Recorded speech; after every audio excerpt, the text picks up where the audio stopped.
Do you think that these statements are true? If not, then why do you think that these statements are true? I know that a lot of people who watch my videos are kind and empathetic, and they don't want to go where they're not wanted or be a burden. I felt like this too when I first started, but then I began to learn more about immigration, and I realized that there is just no evidence for most of these statements. All there are on both sides are people whose feelings are being manipulated for clicks and votes. We as humans have been encouraged to be addicted to outrage, which entities take advantage of to motivate us to do what they want. The truth is that immigration almost always has a positive effect. Countries are in control of their policies for accepting immigrants, and if they need money, they solicit digital nomads and retirees and investors, and if they need labor, they solicit workers in the fields where they're lacking. If those needs change, they can and do change their policies at any time. The system isn't perfect and it won't please everybody because governments aren't perfect and don't please everybody, but it does work.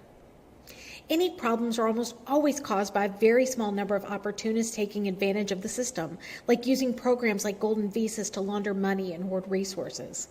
One example is Spain, who's ending their golden visa programs for buying homes because of political pressure when only 800 people use the program every year.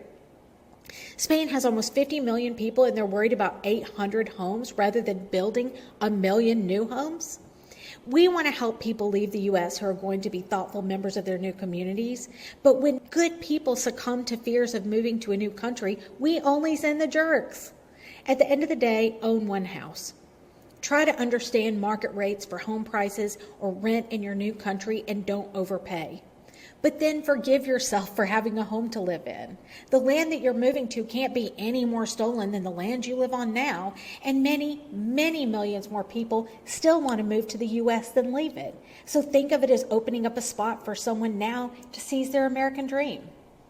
Finally, and this is for white folks, take this as an opportunity to work on your white fragility.